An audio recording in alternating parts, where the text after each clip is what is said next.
So in order to send out invoices or statements in bulk from accounts receivable, you would go to the accounts receivable module and hit printer email, and you can choose either statements or invoices. So let's say I go to invoices here, and I have some filtering options that I can choose from. I can't edit the filtering options that are on these are static. So we can just use whatever's here. And you can change the reporting period. So let me view for current quarter because I don't know how much stuff I have in. View. And it's going to pull in the email address from the customer record. So this was set up at the customer level, so it's pulling in an email address. If I wanted to put in an additional one, I would just hit a comma and, type in the additional email address that I want to put in there.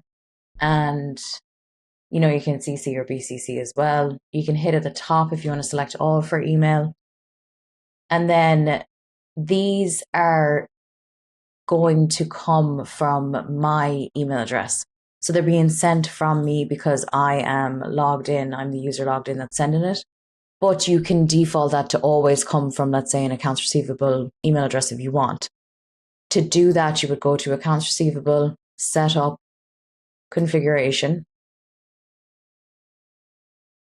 And it's about halfway down. So in the contact settings, then default sender information source, you're going to hit custom profile, and you can put in your ar@ourcompany.com, sender name, sender phone number. So you can default that so that it's always going to come from the custom profile rather than who's logged in and sending.